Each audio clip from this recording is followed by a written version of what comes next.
Steve, when you make a sequel, you have to double down on your promotions or you just get buried by Infinity War. Hey everybody, it's Charlie. This is going to be my non-spoiler Deadpool 2 review, so no worries, I'll be explaining what my video schedule is going to be for the movie for the rest of the week at the end of the video. If you're finding me for the first time, be sure to subscribe to get all the videos. But as you would expect from an intro clip like that, it blew my expectations away. And I'm someone who likes to follow these movies through development. I just find it fascinating to see how the ideas come together and what it ends up looking like at the end.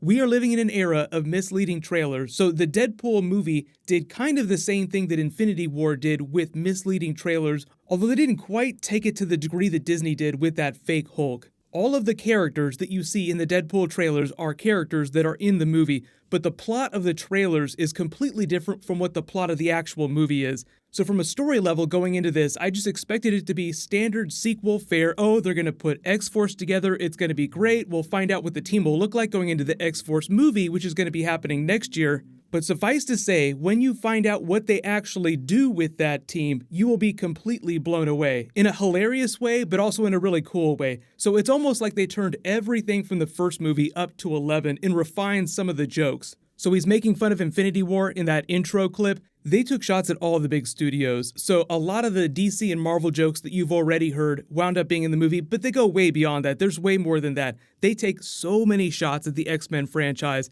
And if you remember the way they used those X-Men characters during the first film, like it was a big joke that they didn't have any money, so they were like, where are the other X-Men? Why are only these 2 X-Men? They took that joke to its logical conclusion. Like, you will be blown away at some of the stuff that they were able to include in this with the budget that they had. They had already started to shoot the movie when the Disney-Fox deal was going on, so there isn't a whole lot of that in the movie, and you probably heard about the deleted scenes that I talked about earlier. There was a little bit of Disney stuff that they made Ryan Reynolds take out, but if you're worried about them pulling their punches, this movie definitely earned its R rating. So like I said, everything turned to 11. The violence, the comedy, the jokes about other franchises, the cameos. So without giving anything away, there were some amazing cameos, and the way they included them are relatively obvious, but just in case, I would recommend you not get the giant soda the first time you go see it so you don't have to go to the bathroom in the middle, just in case you might miss it. But when these things and people pop up, they'll be relatively obvious, and they'll be some of the more notable things that people will be talking about at the end of this week when everybody else gets a chance to see it. So I know you're all probably wondering, how did Josh Brolin feel? Because we just saw him as Thanos during Infinity War. What is his Cable like? What are the X-Force characters like? Because we're going to be getting an X-Force movie. If Josh Brolin was amazing as Thanos, I felt like his Cable was a very distinct and very cool version of the character. I mean, he's a great actor all around. This just proves it after seeing him as both Thanos and Cable. His performance of Thanos, along with what the Thanos model actually looked like in the movie, probably one of my favorite Marvel character-actor combinations in the history of Marvel movies,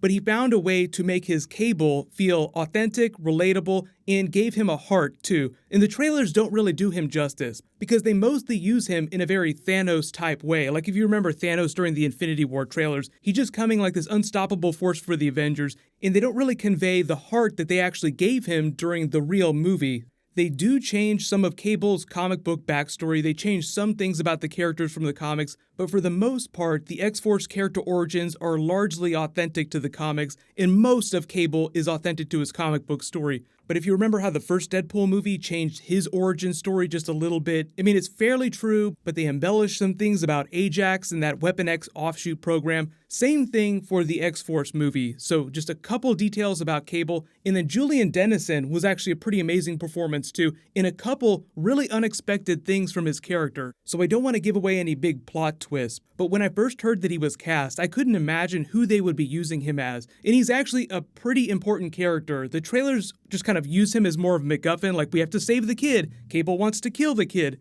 They find a way to pay off both of those storylines because Cable is a hero, Deadpool is a hero, but they're fighting each other in a lot of the trailer footage that you've seen so far. So obviously at some point, they have to come to terms and help each other out. So the Julian Dennison character is very critical to that, and I felt like the actor did a really good job with the performance for someone that's so young. Usually I'm kind of dubious about child actors in films, but he did a great job. Rob Delaney's Peter character is great. I don't want to give anything away about him, but he's much more than a gimmick. But the character totally works with what they're doing with the rest of the team, and the narrative puts him to great comedic use. Negasonic and the new Surge character were really fun. They gave her a much bigger storyline than she had in the first film. Obviously, Colossus was used for laughs for the most part, but he got to do some really badass things. So that's one of the other cool things about the movie. They did spend a little bit more on the CG and the action scenes, so they did a great job of testing the full limits of his abilities in the most comic book way possible. Seriously, if Infinity War was a really big comic book movie with some big comic book moments that they paid off with the Infinity Gauntlet, the Deadpool movie does the exact same thing with X-Men characters, things that you would never expect them to do. So while Infinity War is definitely going to make way more money than the Deadpool movie, I feel like there'll just be a couple key moments during the Deadpool movie that people will be talking about way more than Infinity War. It's just that they're great movies. I would give them both A's for slightly different reasons, because they're both trying to do very different things. Like, they're both big team-up films. Deadpool is more of a send-up of that. Infinity War is more of a genuine drama film with a lot of funny moments in it.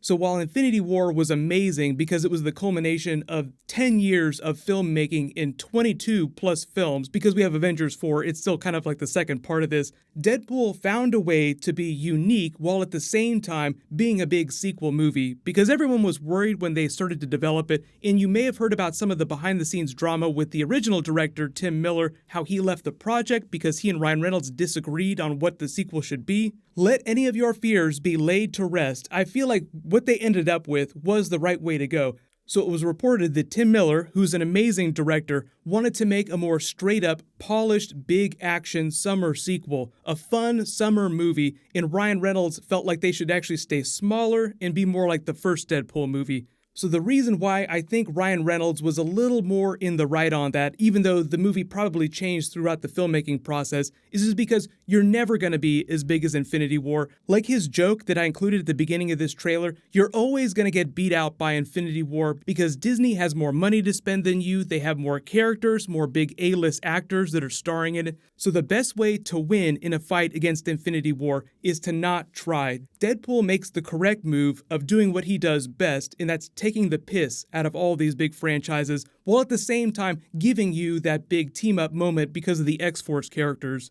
So we can get into plot twists when I do more spoilery Easter egg videos later this week, but there are some very creative use of Infinity War level twists during the movie, but they are very spoilery, so I don't want to talk about them till everyone has a chance to see the movie. So I almost forgot, a lot of you were asking about post-credit scenes. There are multiple post-credit scenes. Be sure to stay through the credits. There was even a deleted one that was so disturbing but sounds so amazing that I'll talk about tomorrow. But overall, I was really happy with what they were able to accomplish. I can't wait to see what they put on the DVD. If the bonus content for the first movie was great, then the stuff that they include on the DVD for the sequel is going to be out of this world. What'll happen is I'll do my post-credit scene video on Thursday, I'll do my spoiler review on Friday, then I'll do Easter eggs over the weekend in bonus videos just depending on what you guys want me to do. So if there are very specific videos you want me to do for the movie, just let me know in the comments. But click here to watch Ryan Reynolds apologize for Green Lantern again, great clip, and you can click here for more brand new Infinity War.